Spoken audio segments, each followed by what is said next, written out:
I'm not annoyed. I'm over here. Go ahead. Yeah. I'm Bill Shikawis. I'm an organizer and draft counselor with Boston Alliance Against Registration in the Draft. We're based in Cambridge, Massachusetts. Our number is 617-354-0931. And we do draft counselor training, draft counseling, counter recruitment, and pre-enlistment counseling for young men who are of draft age or are thinking of going in the military. And BARD's been around since 1979. We were first organized in response to then President Jimmy Carter's move to institute draft registration, the first time since 1975, after the end of the Vietnam War. And President Carter then reinstituted the draft in response to the Russian invasion of Afghanistan and events in the Middle East. So he wanted to send a political message to those places to show that America is tough and serious and wants to institute a military draft. In fact, a draft was attempted to have gotten started, and there were bills before Congress to start a draft in the summer of 1980, and those were defeated. So you can see there's been a recent history of some people in Congress and the military wanting to start a draft, and let people in the United States propose that. BARD stands for several principles. We are opposed to a draft, opposed to registration, opposed to a poverty draft, against intervention, we're against mandatory national service, and we support veterans' rights. We just have recently trained some draft counselors in Cambridge, about 70, and we hope to get a draft counseling network together. Now, even though there's no immediate, at least at this date in March 1991, there's no immediate move towards reinstituting a draft, BARD feels that we have to get organized in case that one does happen. The new selective service rules are such that a draft can happen very quickly in the United States, unlike in Congress, in Vietnam War era, where you have a draft, you might not have to be inducted for another 30 days. Here it's done in 10 days. They send out notices, and in 10 days you're in boot camp. To give you an idea how the system works, I'll briefly go over that and explain how the system works.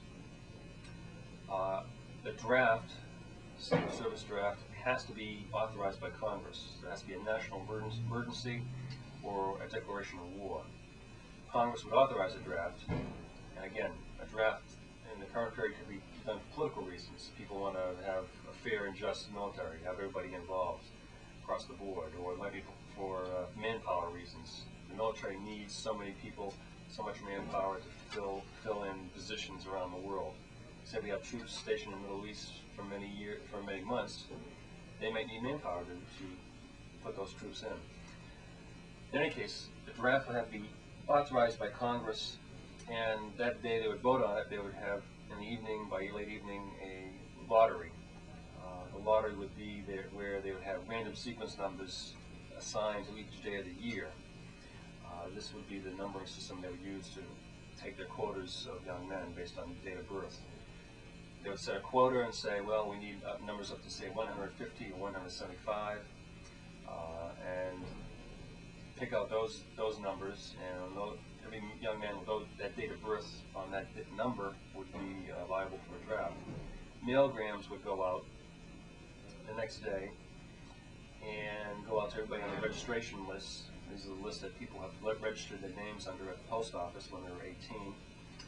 And the mailgram system now would go out and reach people in probably another day or two. However, young men, are supposed to go to the induction centers within 10 days, or by the 10th day of the mailing of that mailgram. So that means that if the mailgram is mailed on day 1 and isn't received till day 3, you still have to report by that 10th day to your local induction center. The 10-day period is very quick, and this is the same 10-day period where the inductee can apply for different options. reclassification in the selective service system for 4F conditions, mental medical conditions, sole surviving son, hardship, conscientious objection, divinity student or minister, elected a public official, and a few other categories. The time period is very short, and that's why people have to be prepared in going over these options and knowing what their options are and seeing a draft counselor. Hence, that's why we need to have draft counselors trained right now. A few things, myths should be discounted right now. I think there are no student deferments under the new draft system. In Vietnam, you would have a 2D status, a 2S status as a student, and be exempt as long as you were a full-time student in a school.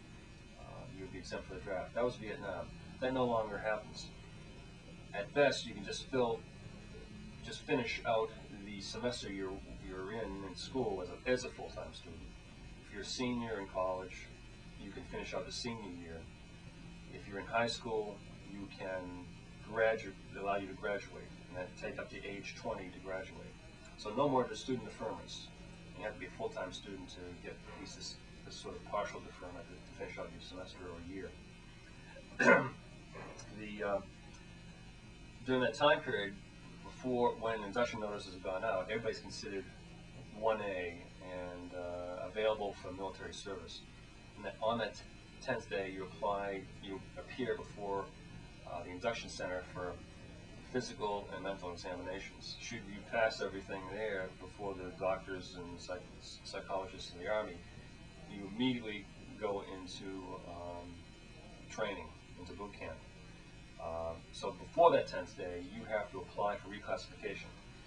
If you have any medical or mental problems that could qualify you for 4F, to be exempt from the military, from conscription, that's the time when you take what's called Form 9.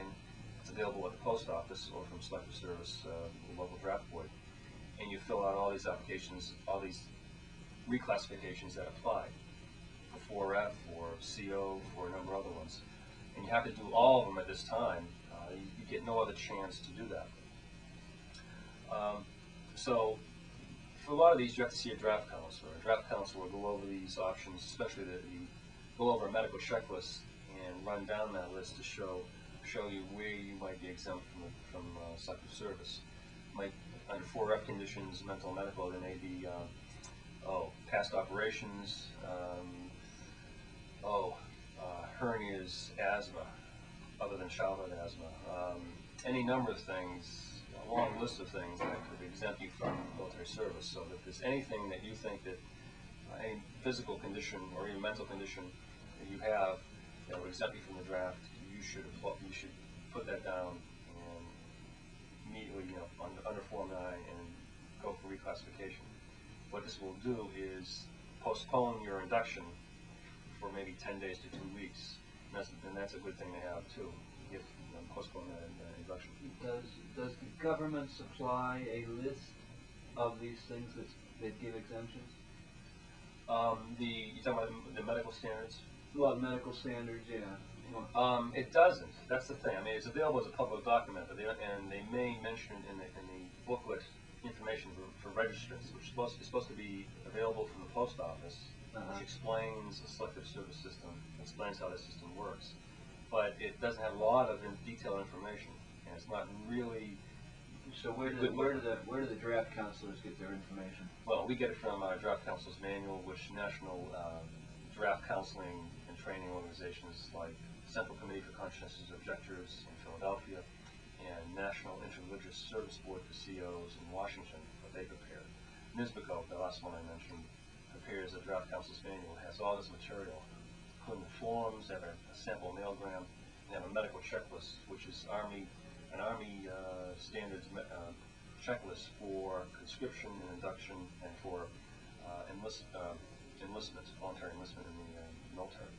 And this is very important. This has the exact language, medical language, that says, well, this condition, for either flat feet or broken bones or whatever it may be, if you meet the exact language on those terms, then you can get out of the military.